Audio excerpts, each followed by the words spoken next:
a lo largo de la historia, de los sitios más antiguos que tiene la oportunidad de conocer, uno de ellos es en el Sinaí, en Egipto. Este es el monte Sinaí, precisamente. En la época de Moisés está el lugar donde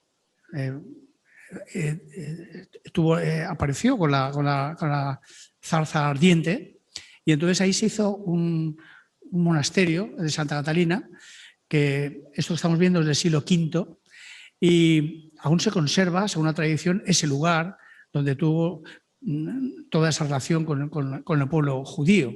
Entonces, ahí dentro hay, aparte de lo que se cree según una tradición, que son restos de la zarza ardiente, de donde estaba la misma zarza, pues un templo protegido, ¿no?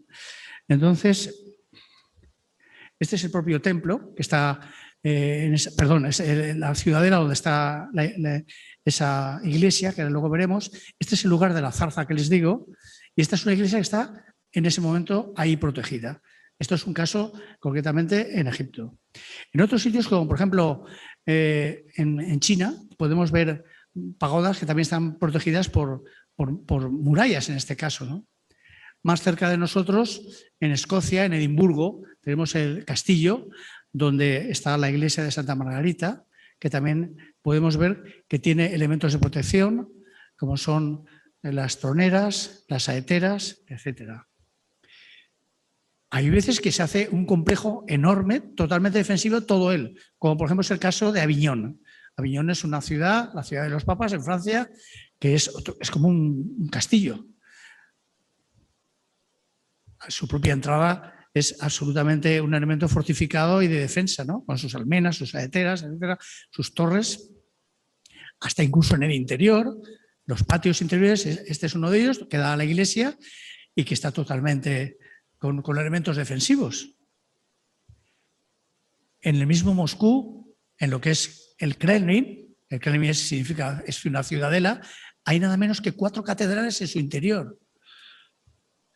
Aquí mismo, más cerca, por ejemplo, en Peñíscola, también tenemos iglesias, una antigua en el recinto superior, incluso hay una barroca más moderna dentro de las ya murallas del 18. Esta es la parte más antigua del recinto y esta es la iglesia que hay dentro de las grandes murallas que aún podemos ver.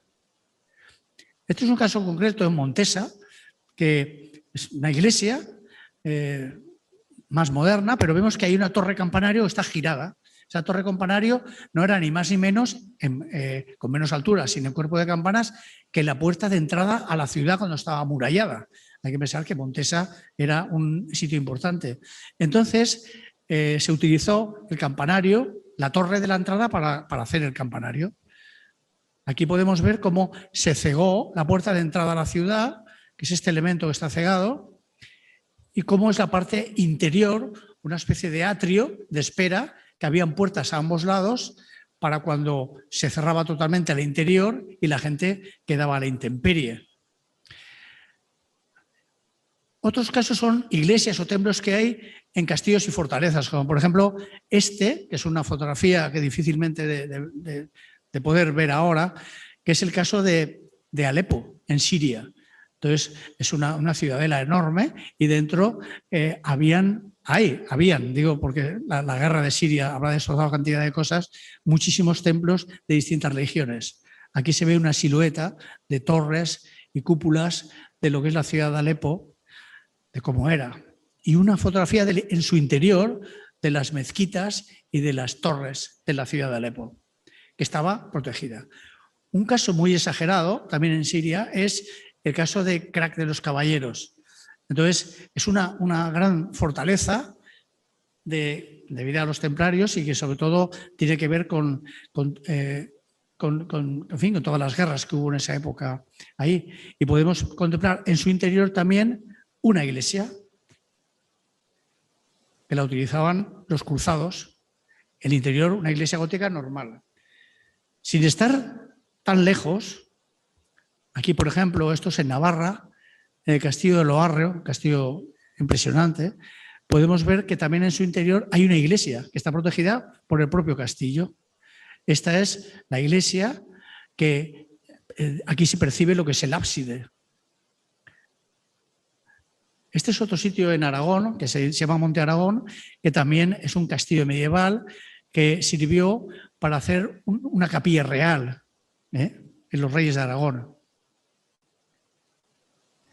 Esto es en Alquézar, que también es otro sitio donde hay una colegiata partiendo de un castillo islámico y luego cristiano.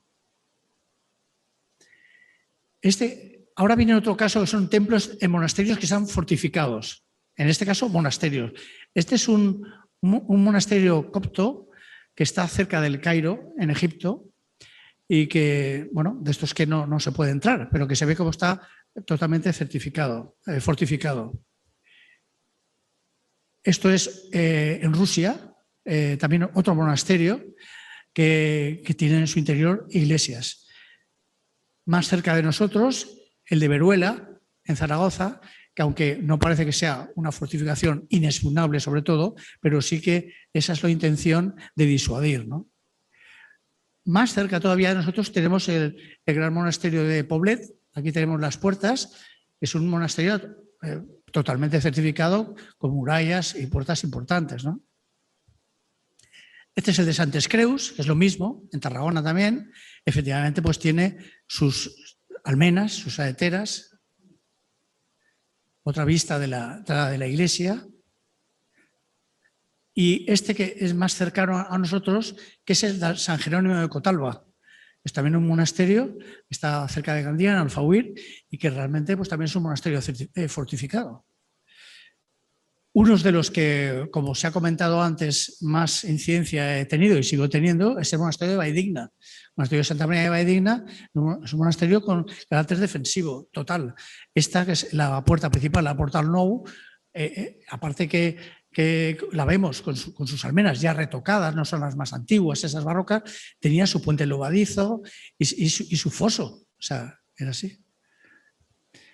Vemos otra línea de murallas en la misma Valldigna, en lo que es entre la muralla de clausura con la muralla exterior.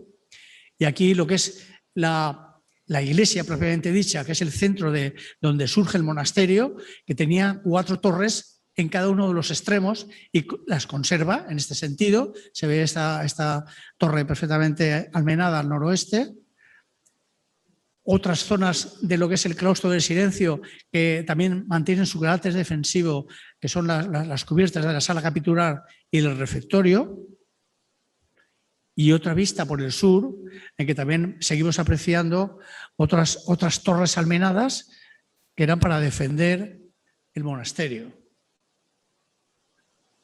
Otro caso similar, aunque en este caso muchísimo más deteriorado, es el del castillo de Montesa. El castillo de la Orden de Montesa fue destrozado por un terremoto, pues del siglo XIV, también fue Jaume II, igual que en el otro caso, que lo fundara en el siglo XIV, y realmente de la iglesia en este caso no queda nada, más que aquí en este claustro, el patio del claustro, que sí que quedan estos restos, el muro del fondo es donde estaba situada la iglesia. Un cuarto caso son las iglesias fortificadas en monasterios. Este, por ejemplo, es el monasterio que él no está fortificado, pero la iglesia sí, que es el del monasterio de Leire. Aquí podemos ver la iglesia, la fachada de la iglesia, que tiene un matacán y tiene aspilleras. Matacán, esto es un elemento añadido para protección de la arquitectura y de las arquivoltas de lo que es la puerta, y aquí vemos el matacán defensivo. Hay otros casos en que algunos castillos se han convertido en iglesias, parcialmente, totalmente, ahora los veremos. Este es el caso de un castillo del Monforte del Cid, que aún queda este resto exactamente del castillo y que tiene una iglesia. Aquí incluso lo que es la torre campanario, la parte baja, pertenece a una de las torres del castillo. Y este, más exagerado si cabe, que es el de Castelfabib. Castelfabib es una iglesia que está utilizando un castillo, pero un castillo sin un miramiento, quedan las ventanas, en fin, todo eso. Tiene la forma que tenía el castillo, en planta la iglesia. Aquí vemos una de las fachadas de la iglesia de Castelfabí, como realmente es el castillo, la iglesia está ahí dentro. Hasta tal punto está ahí dentro que la deformación de la planta es tal como la estamos viendo, el dibujo. Claro, la iglesia se ha adaptado durante siglos a ese elemento, ¿no? Uno más cercano a nosotros también es el de Villajoyosa. Villajoyosa es un castillo muy grande, donde no solamente está la iglesia, sino parte de la población está metida dentro del castillo y apoyada en las murallas. Pero lo que nos ocupa, que es la iglesia, coge uno de los torreones enormes de la muralla, que ya es de gran envergadura, y hace de ella lo que es el ábside de la iglesia. Este es un caso más pequeño, pero también cercano a nosotros, que es un castillo menor, que es el de Murla, que está en la provincia de Alicante, que está cerca de Javea, hasta tal punto está cerca de Javea, que el que luego veremos que construyó la iglesia de Javea, el arquitecto, se casó con una mujer que vivía en Murla. Entonces, en esta iglesia fortaleza habían hecho lo siguiente. Aparte de que vemos otros torreones de la iglesia fortaleza, por dentro esta es una foto actual, está normal, con sus bóvedas, sus nervios, sus arcos, en fin, sin mayor problema. Pero en la cubierta tiene estas bóvedas, que es el extrados de las bóvedas. Y en su momento añadieron esos pilares que vemos aquí para, con estos arcos, soportar una cubierta inclinada de teja. Pero en origen se ve cómo tenía su paso de ronda, sus saeteras, sus aspilleras, o sea que era una solución de cubierta exterior defensiva. Incluso yo he estado ahí y se puede detectar la construcción del antepecho defensivo. Pero no siempre ha sido así. Ha habido civilizaciones en que realmente no había que proteger los edificios. Los templos, este es un caso, por ejemplo, el templo de Edfu en Egipto, tendrá entre 3 y 4 mil años. Claro, en el mundo egipcio no hacía falta protegerse de nada, porque ellos eran los faraones, mandaban tanto que no tenían enemigos. Y aquí vemos este templo que no necesita, no tiene elementos defensivos. En algunas ocasiones lo que lo hacían es como camuflarlo, esconderlo como mucho. Este es el caso de Abu Simbel. Es Abu Simbel que está excavado en una montaña, en Egipto también, y que casi pasa desapercibido, ¿no? Otras veces, en este caso de China, el palacio este del cielo azul que se llama, está protegido pues, por una muralla.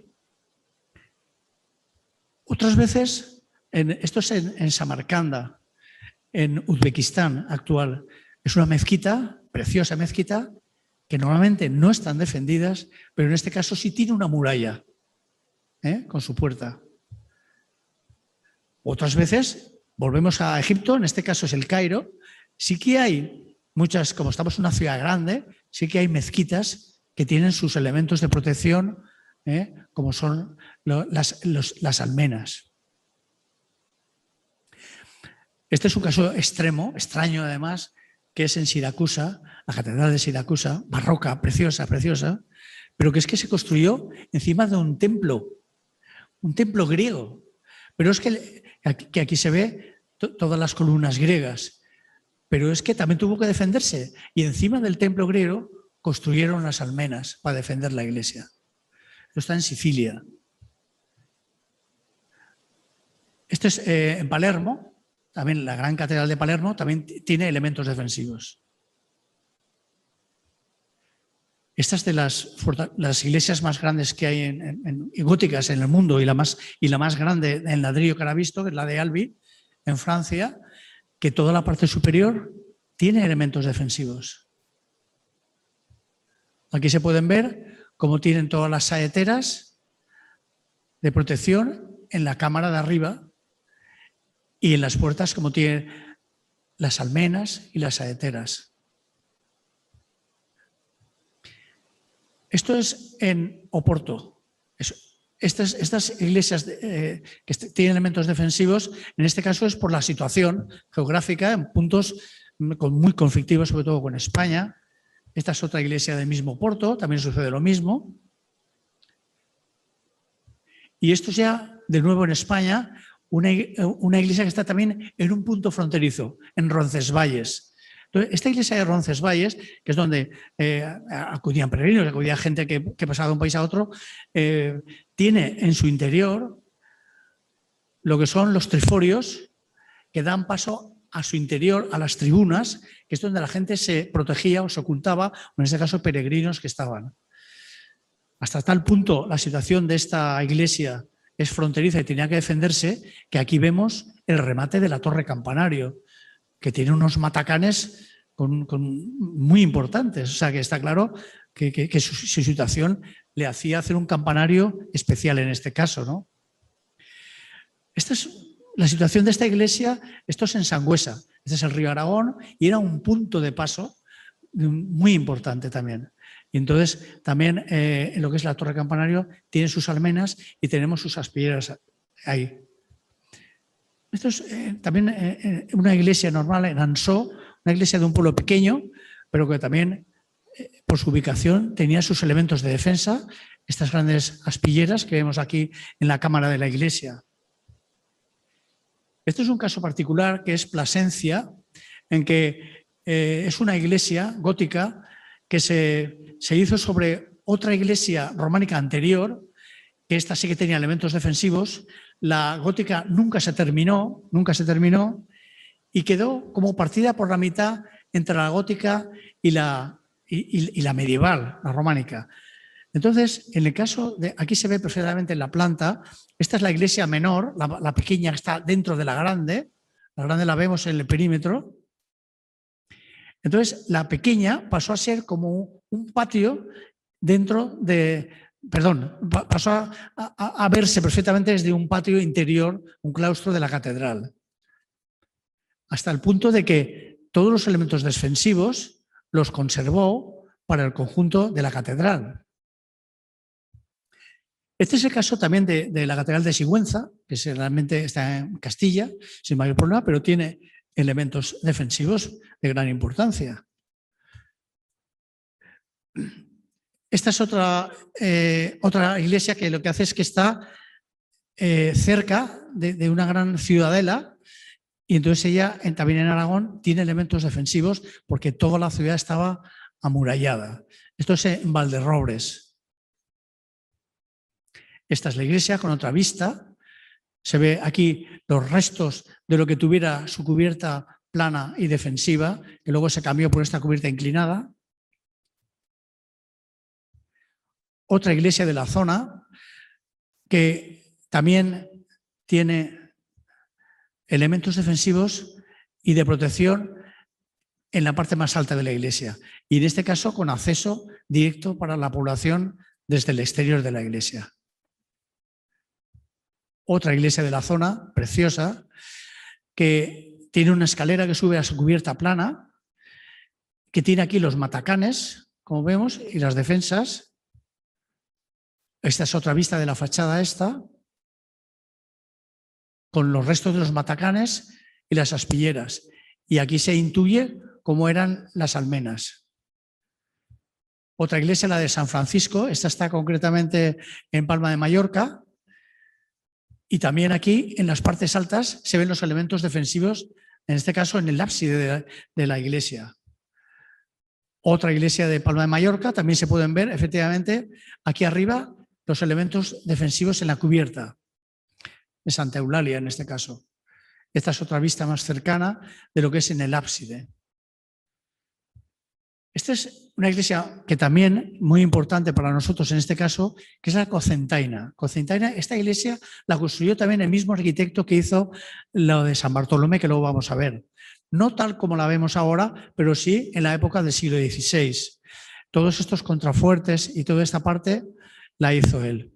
Tiene la particularidad, aunque ahora la vemos con una solución barroca, de que detrás de estas ventanas de aquí que aparecen donde están los lunetos, existen unas tribunas, las tribunas que son donde la población se protegía.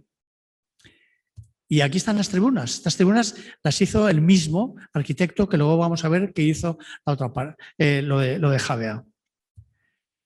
Este es el caso de Teulada, que también muy cerca ya de Javea. También vemos que en la cámara tiene unos elementos defensivos. Hay que pensar que estas cubiertas no son las originales, estas estas iglesias tenían las cubiertas planas, en principio, lo que son los tejados son añadidos después, y sin embargo son iglesias por dentro totalmente de sillería, y en este caso esta bóveda muy parecida a la que vamos a ver luego. Una de las cosas más sorprendentes, que eso es algo que he podido observar, no tengo más documentación que la que les presento, ningún dato, no aparece en ningún libro ni nada, y es que he conseguido, bueno, he encontrado la cantidad de los, no sé, 16 años que llevo en la catedral ya, desde el 2005, encontrarme con una tronera. No sé si ven esta tronera que está aquí en este elemento, en esta pilastra gigantesca, en un contrafuerte, hay una tronera. La explicación de esa tronera no puede ser otra más que la Catedral de Valencia se va construyendo como todas las catedrales durante centenares de años y entonces en una de las fases esto debió ser un límite de la catedral y había un elemento defensivo. Esta es la misma tronera vista de frente que luego le añadieron el arbotante, porque aquí podemos ver perfectamente la imagen de la tronera. No sabemos más que esto, que hay una tronera ahí y que es raro.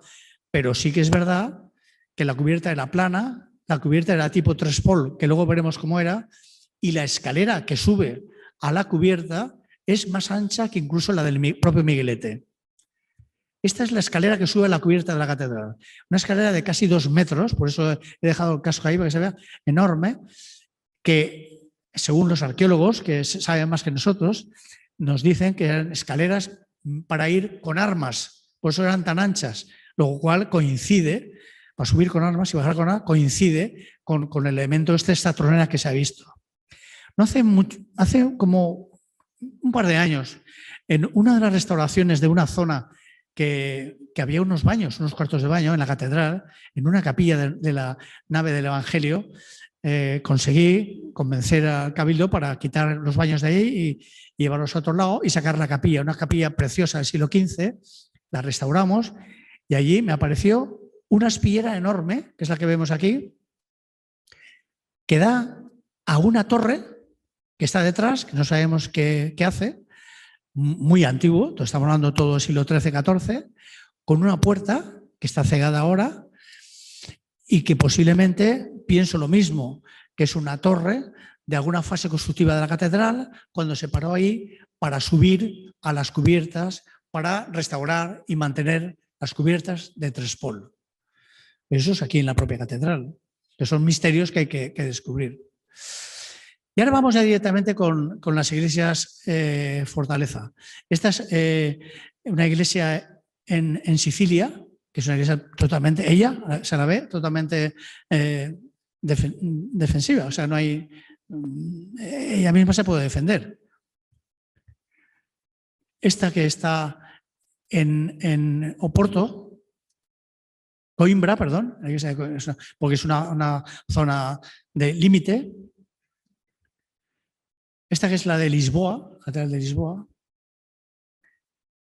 Esta que es preciosa, es en Terena, está en Portugal también, una zona límite cerca de la zona de Badajoz. Fíjense la hermosura de los matacanes defendiendo las puertas, que eso es poco habitual. Una iglesia preciosa, pequeña, Terena. Y esto es en Évora, que también es una ciudad fronteriza. Entonces, esta es una iglesia de Évora que tiene sus almenas y sobre todo la catedral. La catedral de Évora es como un castillo. Claro, la posición de Évora es muy importante. Esta es la parte de atrás de la propia catedral, sigue siendo un elemento defensivo y no lo es menos la que está enfrente de ella, que no lo hacemos caso nunca, que es la catedral de Badajoz. La catedral de Badajoz es totalmente un castillo. Ahí lo pueden ver. Esta es más conocida, esta es la de Tui, en Galicia, que es una iglesia fortaleza preciosa. Incluso tiene las tribunas con sus triforios para albergar a la gente. Esta es una iglesia fortaleza muy importante, se llama Ujue, está en Aragón, y esta se construyó en adrede. Todos son elementos absolutamente como un castillo, militares.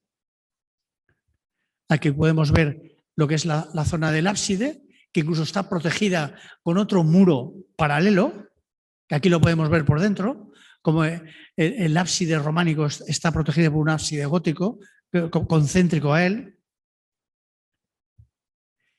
Y esto es aquí cerca, esto es en Villarreal, es una iglesia, una torre ya se ve muy potente, una iglesia barroca, pero su fachada lateral nos indica que ahí pasa algo. O sea, es una iglesia, es totalmente una fortaleza.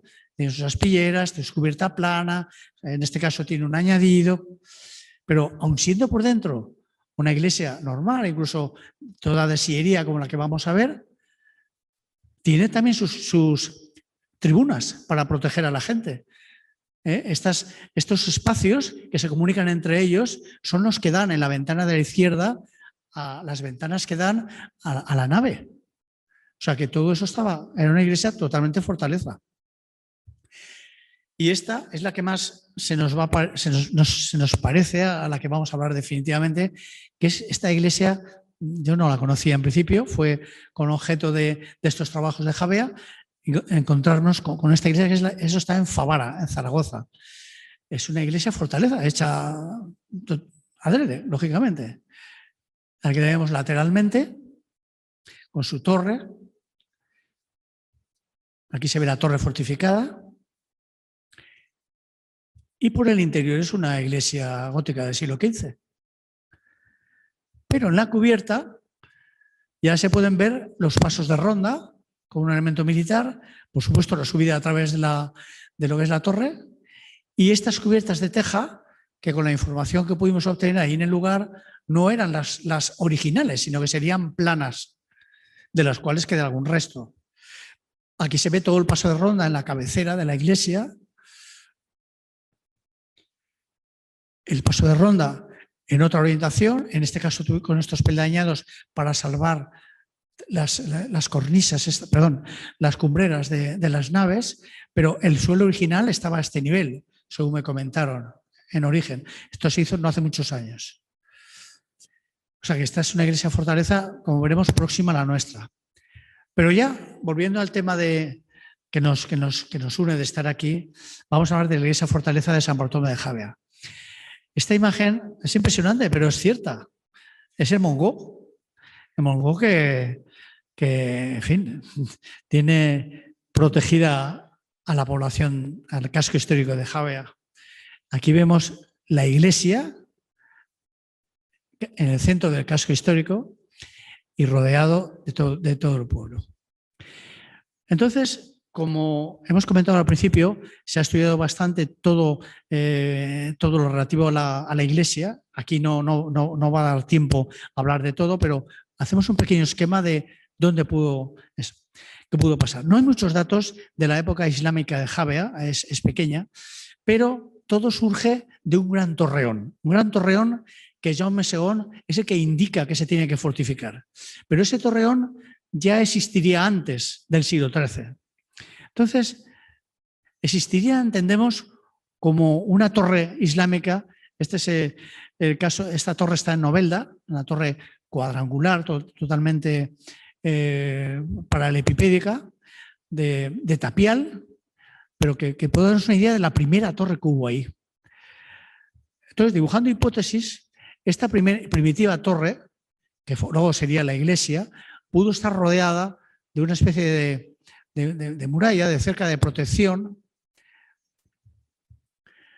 Pero lo que sí que sabemos, eso sí son datos históricos, es que a los pocos años, ya en el siglo XIV, se hizo una primera iglesia. Esa primera iglesia debió ser una típica iglesia de reconquista.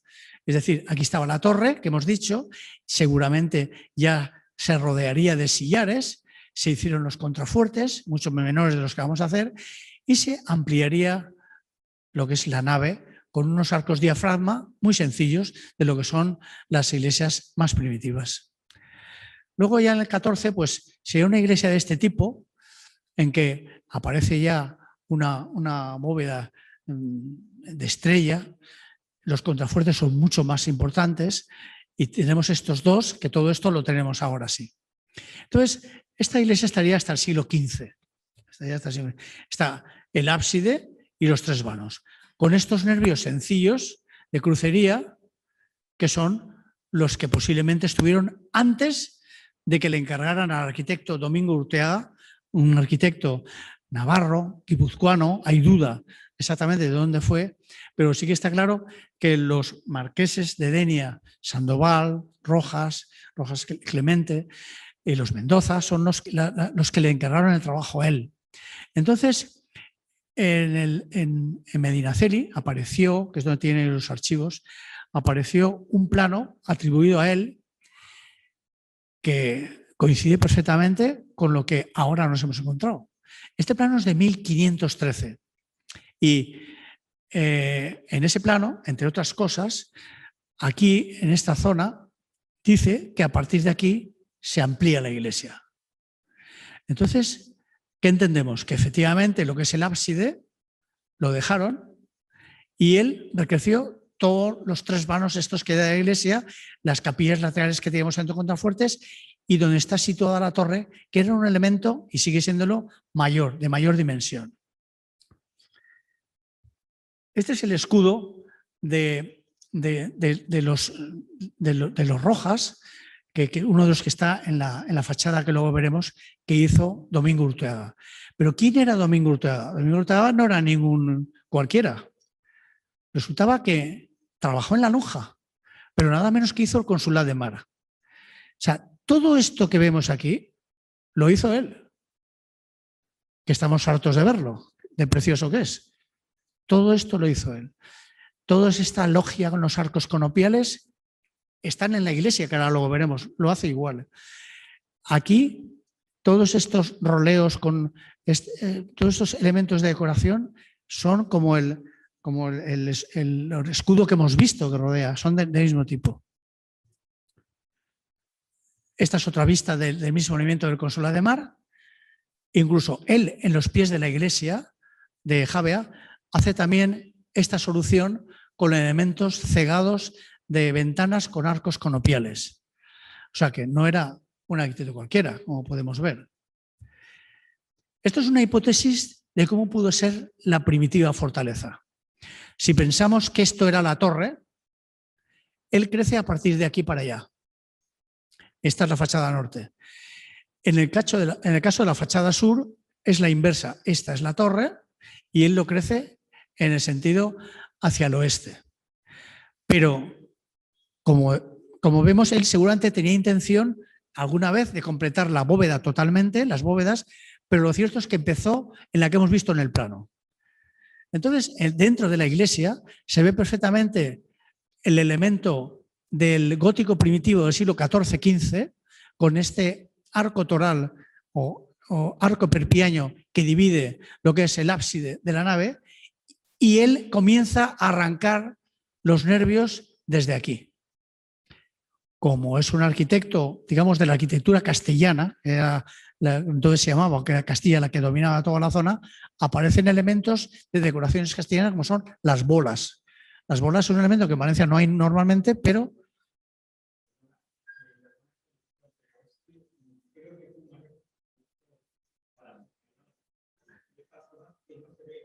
¿No se ve? ¿El que no se ve? Ah, el cursor. Ah, pues no sé. ¿No se ve el cursor? Si quieres ver la siguiente pantalla, no puedes ver el cursor. Bueno, pues entonces, nada. Vale, pues si no se puede ver el cursor, me dicen, pues, bueno, aquí podéis ver que hay unos arranques más abajo en la diapositiva y unos más altos. Los que están más abajo son los que corresponden a la primitiva iglesia gótica del siglo XV. Él arranca más arriba. Entonces, en la siguiente diapositiva se ve el hastial, el muro ese enorme, que es el que divide lo que es el ábside de la nave. Entonces, bueno, no puedo señalar, pero efectivamente pues se ven ahí. Esta bóveda que estamos viendo ya es el primer tramo de la arquitectura del siglo XVI, que empieza en 1513. En esta siguiente aquí se ven las dos cosas.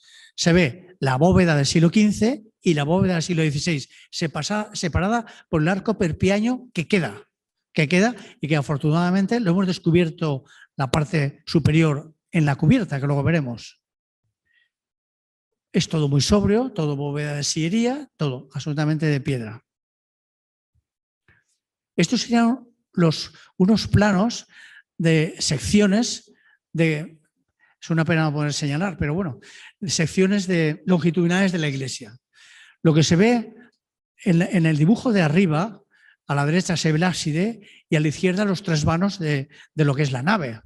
En la parte superior, así con trazo más oscuro, son los triforios, son las ventanas de las tribunas donde la gente iría a protegerse de los ataques. En el caso del dibujo de abajo es la inversa, pero es lo mismo. Lo que sí que cabe señalar que en el dibujo de más arriba, bajo de la cota cero del pavimento, están los subterráneos.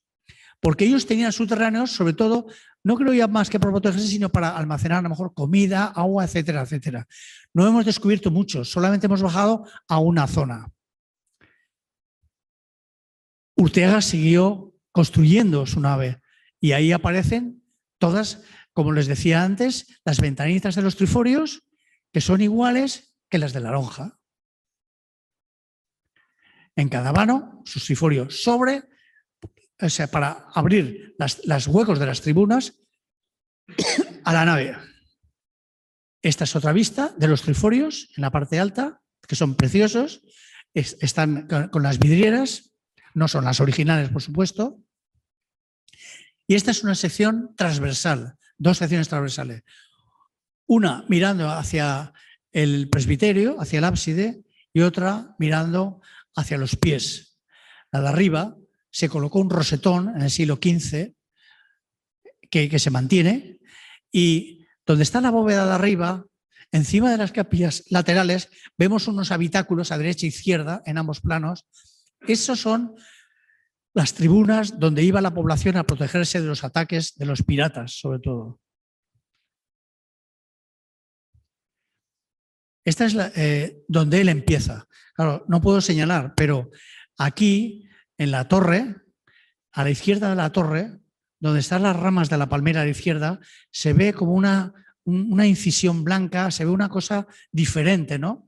Ese es el contrafuerte que queda de la iglesia del siglo XV, donde él empieza. Hay un contrafuerte ahí y él construye la torre en el siglo XVI desde abajo y luego montándose encima del contrafuerte.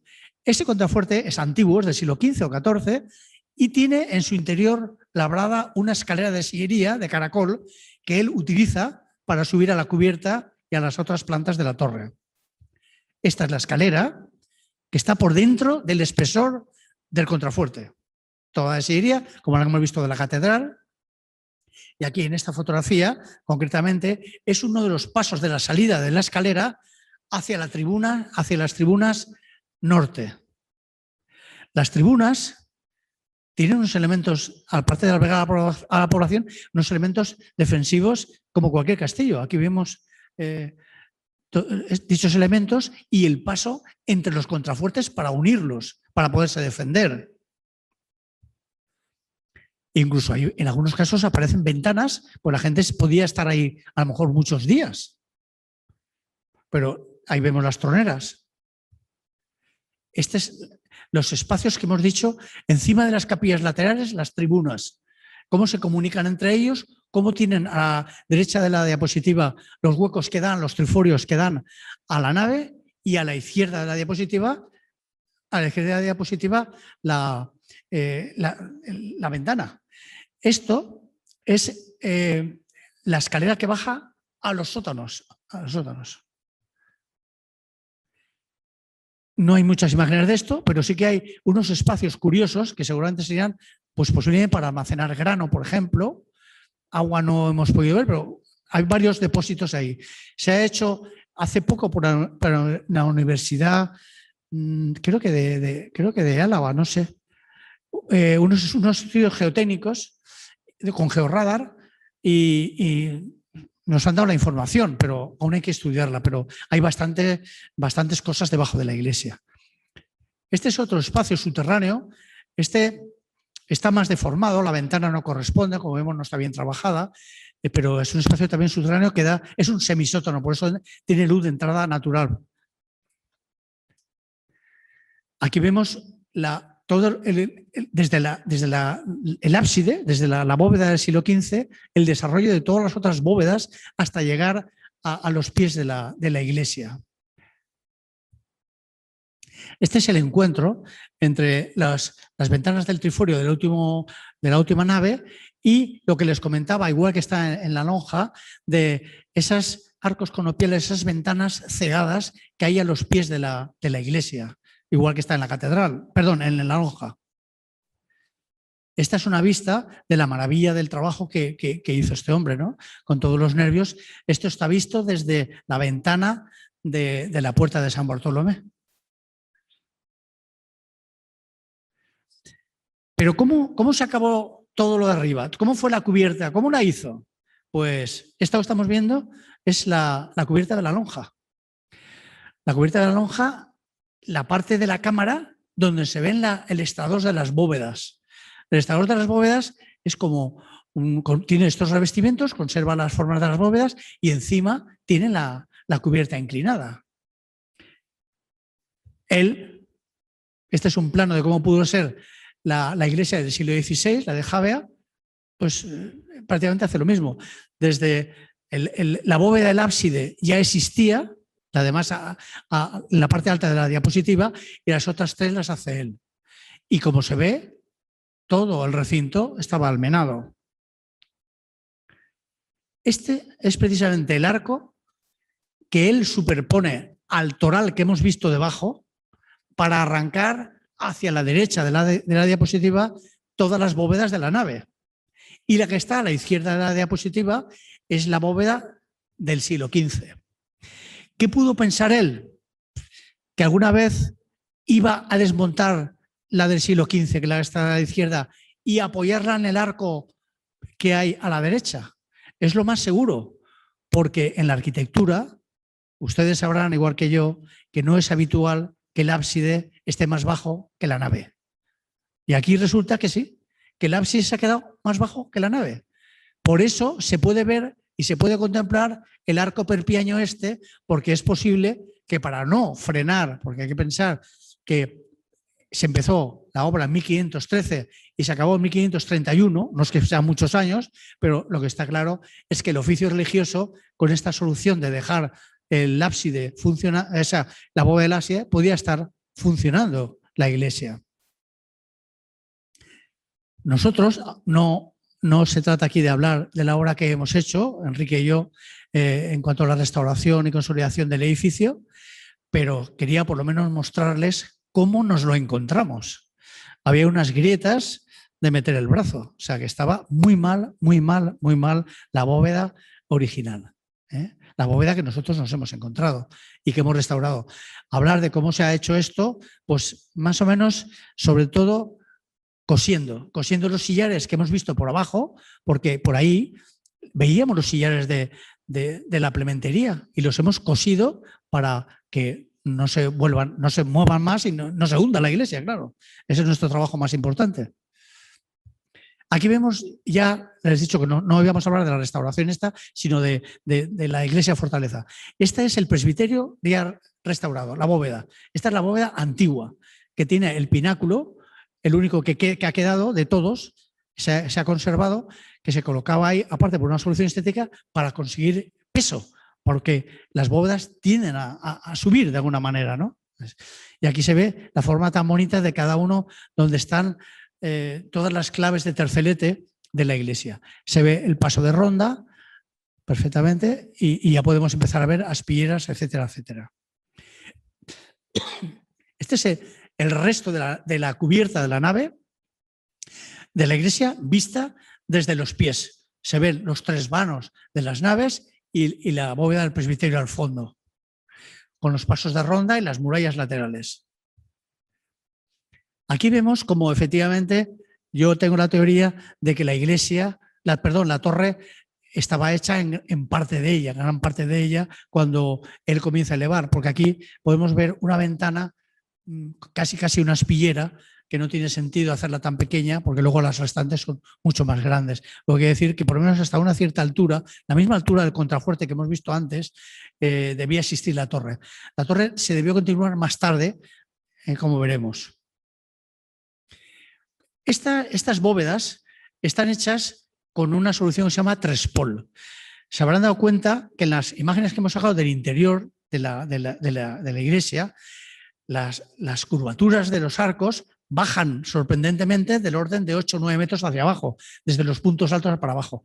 Para conseguir una superficie lo más plana posible, para poder circular por ella y como una solución no necesariamente defensiva, sino muy mediterránea, de la arquitectura gótica mediterránea, las partes esas de los extremos a derecha e izquierda de las bóvedas se rellenan con cerámica.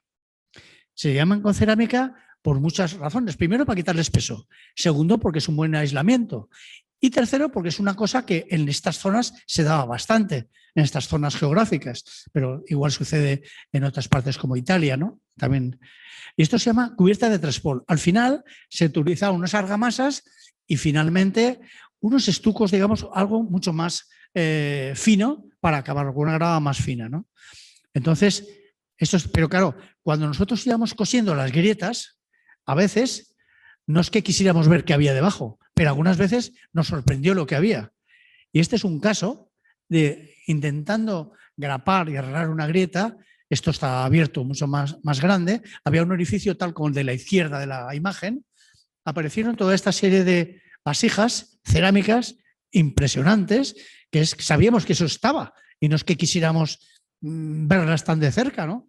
Pero claro, al verlas por tener que coser esas plementerías, pues tuvimos que llegar a ellas.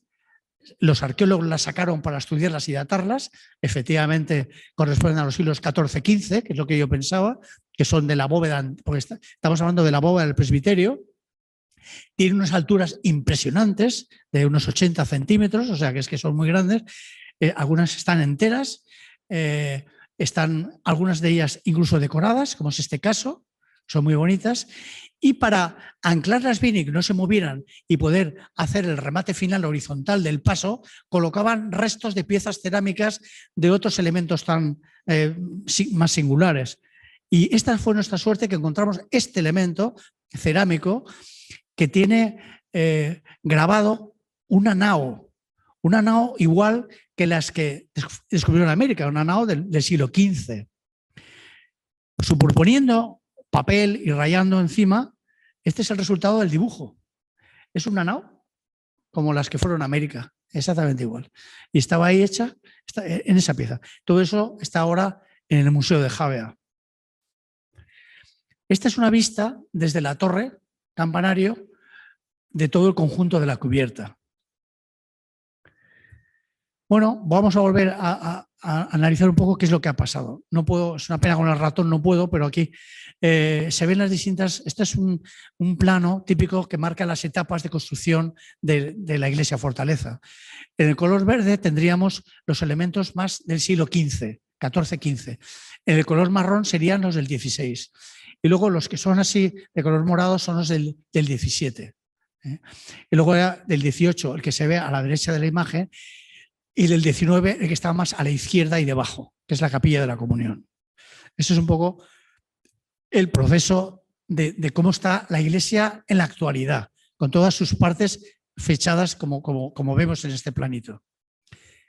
Entonces, ahora la iglesia, como hemos hecho una obra de emergencia, hemos hecho las partes más dañadas y las partes que tenían mucho más peligro, pues lo que es el ábside no lo hemos tocado. Está con toda la suciedad acumulada de los 500 años que tiene, pero sí que es verdad que hemos cosido en donde está el rosetón ese que hemos visto, que se ve en la izquierda de la imagen. Ahí había una grieta enorme, pero muy grande, de 19 metros de altura, que la hemos cosido toda porque se abría lo que es ese volumen tan grande, esa antigua torre macizada. Y a la derecha vemos la torre campanario con las almenas. Esta es una imagen muy bonita de lo que es esa fachada del este, con el rosetón, que le hemos restaurado y le hemos puesto unos vidrios de colores que había perdido. Esta es la torre, que como vemos, estas ventanas tan agudas que vemos es por donde va recorriendo el contrafuerte, el interior de la escalera de caracol, que va pasando por ahí dentro y que mi opinión es que ya estaba en el 15. Por eso el contrafuerte, Domingo Urtega se lo encuentra y sube encima de él. Esta es otra visión del recorrido de la escalera, muy bonita, siempre con las aspilleras, va parando en las distintas plantas, donde está el reloj, donde están las contrapesas, incluso el cuerpo de campanas, que es este que vemos, cuerpo de campanas con una bóveda vaída y un cuerpo de campanas que seguramente se modificó a lo largo de los años después. Pero muy interesante es el remate de la torre. La torre, aparte de ser defensiva, pienso que era una torre para señales. Esto es como nos la encontramos en 2018 y, claro, tiene de particular, primero, que el antepecho es bajísimo. Queda casi una almena, no sé si la ven detrás de la escalera, una almena de ángulo, en el ángulo una almena, pero de solo una altura, porque tienen dos. Y las huellas de todas las otras almenas. Y la escalera que continúa, la escalera de abajo continúa como quien dice hasta el infinito. No se sabe muy bien por qué. Mi opinión es que es para albergar algún tipo de mecanismo para señales en relación al puerto. Porque el Miguelete, en Valencia, una de sus grandes funciones precisamente era la señalización de la entrada y salida de los buques al puerto. Como este es el elemento más alto de la población, supongo que sería algo parecido. Se habrá perdido el elemento en cuestión, pero la escalera debió servir para eso. Lo cierto es que como una de las misiones nuestras era intentar que esto no volviera a pasar, mantener el edificio, el colocar los merlones que se han colocado, ha habido bastante contestación en el pueblo, yo creo que ya se han calmado porque nunca lo habían visto, pero sí que estaban los merlones, protege de llegar a ese punto de ahí. Y luego también encima de esa escalera hemos colocado un pararrayos, que tampoco es una cosa maravillosa de ver, y entonces los merlones, las almenas, lo protegen también de las vistas. Esto es como lo encontramos al llegar ahí con los andamios, realmente muy bajo y muy peligroso. Y esto es como ha quedado ahora con los merlones, con las almenas. Incluso hemos tenido una oportunidad de recuperar este elemento central, que no es más que lo que llamamos la arqueología de la arquitectura, que es que habiendo encontrado los restos de unos sillares, sin saber exactamente su composición, pero por el punto en que estaban justo en la planta debajo de esta, no tenían otro sentido de haber subido eso ahí adrede, entendemos que formaban parte del templete de la campana de las horas. Porque en la bóveda central que está justo debajo de esta, el cuerpo de campanas, está el orificio por donde pasaba la cuerda que tiraba de la campana de las horas. Entonces lo que hemos hecho es situarlo ahí como testimonio de ese templete de la campana de las horas que tuvo, porque lo que es el recuadro que hay más bajo, ese sí que se mantuvo hasta nuestros días. Esta es la torre vista desde la cubierta.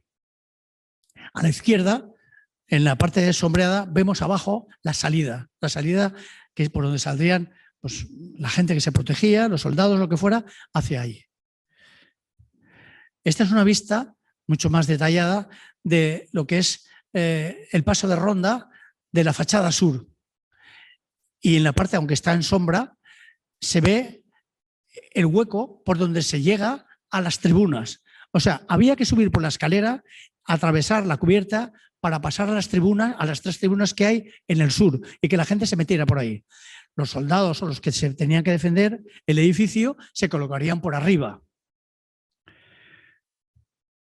Estas son el paso de ronda justo al otro lado, dando a la fachada norte, justo en la salida de la torre. Y esta es otra vista en que se ve la entrada a los matacanes. Los matacanes que van a proteger las puertas de las dos puertas que tiene la iglesia. Como un castillo normal, con su voladizo, el matacán que vuela. Volviendo a las tribunas, esta es la escalera que baja desde la cubierta, que bajaban a la tribuna para protegerse. Se ve perfectamente la tronera y se ve sitios para sentarse la gente durante el tiempo que tuvieran que esperar. Este hueco es de la fachada sur de la iglesia. Esta es la fachada sur. Ahí vemos el matacán, vemos los 3 huecos de las 3 tribunas y luego la fachada, la portada gótica como las que hay en la lonja, que luego veremos. O sea que esta no está restaurada, esta parte del edificio no se ha restaurado en absoluto, pero se hace una idea de cómo fue. Esta es una vista con el matacán, las troneras y las ventanas de esas tribunas del sur. Y esta es la fuerza que se ve de que el matacán es un elemento auténtico con sus perforaciones para lanzar elementos y defender la puerta. O sea, que no es que era un elemento estético, aunque sí que la portada lo es, un elemento absolutamente estético. Luego hablaremos de él por la otra. Sin embargo, en la otra fachada, la fachada norte, estas son las ventanas, son más pequeñas, tiene sentido porque es la zona de no soleamiento, las ventanas son más pequeñas, y aquí se construyó este volumen en el siglo XIX que tapó los elementos defensivos que tenía esta planta, que los vemos nosotros al restaurar esta cubierta que estaba muy mal, hemos podido verlos, que están ahí ocultos ahí abajo, y son estos. Bajo de esa cubierta están los elementos, las troneras que corresponden a las tribunas de esa orientación. Y se han quedado ahí escondidas. Esta es una foto que ya no se puede hacer. Pero hay más elementos defensivos en esta iglesia fortaleza y muy significativos. Por ejemplo, este es el castillo de Corbera de Alcira, un castillo de origen islámico, pero luego cristiano, y que entonces tenía lo que se llamaban los manteletes. Los manteletes eran unos elementos que se situaban en los huecos de las almenas para protegerse de las flechas, sobre todo. Aquí lo podemos ver. Esto es del mismo castillo. No puedo señalarlo porque no va el cursor, pero verán unas manchas negras en cada uno de los extremos altos de la almena. Son unos huecos de unos 5 centímetros de diámetro y una profundidad también de unos 5 centímetros. Eso servía para colocar unos goznes donde una madera que estaba sujeta ahí se balanceaba para proteger cuando quedaba vertical y cuando querían ellos disparar se ponía horizontal. Este mismo caso lo tenemos en el castillo de Cullera. El castillo de Cullera, que está aquí al lado, en este castillo también islámico y luego cristiano, tenemos lo mismo. Aquí se ve perfectamente. Estos huequecillos son los que albergaban, en este caso, en el caso de Javea, de madera, entiendo porque no ha habido ningún resto metálico de nada, una especie de pequeños cilindros que tendrían unos goznes de giro de la madera. Algo así. Este es el esquema de cómo pudo funcionar un mantelete. O sea, entre almena y almena se colocaba unos goznes que soportaban un tirante que sujetaba todo a lo largo toda la pieza y luego se subía. Esto está en toda la iglesia de Javea. No sé si no lo puedo señalar, pero en esta vista de la fachada norte ven los huecos de los manteletes. Uno sí, uno no. Uno sí, uno no. ¿Por qué uno sí, uno no? Por esto. Porque resulta que ellos, en un momento dado, bajaron el sillar de uno sí, uno no, cada uno de ellos para quitar las almenas. No sé si que al no poder señalar, o sea, el sillar ese que tiene los dos agujeros tendría que estar encima del siguiente a su derecha o a su izquierda, con lo cual la altura libre sería mayor y la altura de protección la altura libre sería mayor y la protección también mayor. Solamente para que la población de Javea se entere de que todo el castillo es así, hemos reproducido una almena, porque tampoco era nuestro cometido. ¿Qué es esta? Esto es como era toda la iglesia. Lo que hicimos es coger el sillar y colocarlo en su sitio, arriba. Eso es como era en el siglo XV y XVI. Pero ¿qué pasó luego? Llegan las armas de fuego e hicieron saeteras, que está todo lleno de saeteras por todas partes, que son las que vemos en este lugar.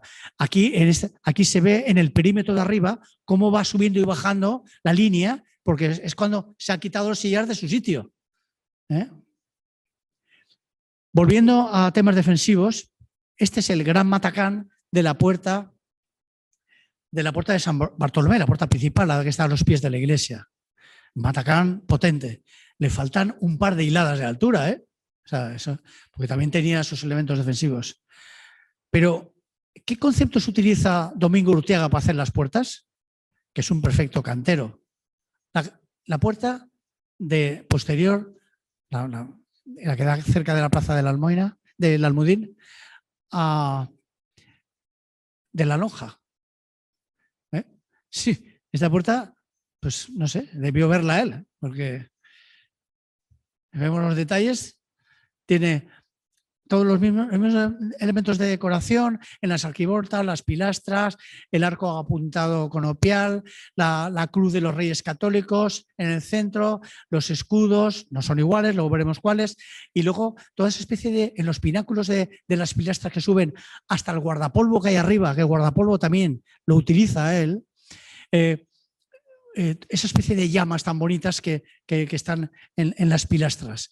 Y luego donde está el tímpano, que ahí debía haber alguna imagen, en esta portada debía haber algo, hay un elemento como un capitelito mucho más ancho que también está allí, que es donde está la imagen de San Bartomeu. Esto es allí, en Javea, es igual. Lo único que pasa es que tiene el matacán, tiene las bolas castellanas y tiene la imagen de San Bartomeu en el centro, pero realmente él coge lo mismo. Esta es la puerta vista de frente. Con diferencias con que, por ejemplo, aquí hay una ventana importante, en un sitio inexpugnable, pero vemos igual el guardapolvo horizontal, en el remate de las pilastras más altas, la cruz central de los Reyes Católicos, los dos escudos a derecha e izquierda, el tímpano más trabajado que en la lonja, mucho más trabajado que en la lonja, con elementos más arcaicos, lo que tiene, y luego las puertas, que también dos puertas igual, con la misma solución. Esta es una vista muy bonita de que se ve como eso, la iglesia. ¿Qué tanto de fortaleza tiene la iglesia? ¿No? Porque es que están las dos puertas, una a cada lado, amatacanadas, con los elementos defensivos, con las tribunas, en fin, ya no se puede pedir, están al lado. Incluso tienen los relojes dobles para que no se pelee nadie en el pueblo. Cada uno en una orientación, los relojes de sol me refiero. Pero, ¿y eso qué? Esta es una planta de Javea en el siglo XVIII. Estaba toda amurallada. O sea que tenían mucho miedo a los berberiscos, con muchas puertas, aún quedan restos de las murallas, a lo mejor se han estado por ahí, las han visto, se excavaron no hace muchos años, y la iglesia estaba más o menos en el centro. Aquí se ve un poco la proporción de las cosas. Esto es de la obra. Fíjense la dimensión, al meter las personas con la máquina, se puede ver la dimensión de las cosas. Esta es la fachada sur, que está prácticamente, no la hemos tocado. Esto es como se vería desde una de las calles, la fachada restaurada, está así, de San Bartomeu. Y las puertas, que también las hemos restaurado porque las chapas de zinc estaban totalmente perdidas, no eran originales, eran mucho más modernas, del 19. Hemos colocado otras con los mismos dibujos así, y sí que todos los clavos y todos los elementos de forja sí que son del siglo XV, del siglo XVI. Esto es un poco para no olvidarse de que dentro hay una iglesia, porque es que si no parece que no exista, ¿no?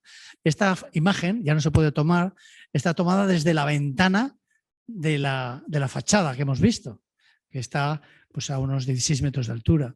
Entonces es una imagen de toda la nave.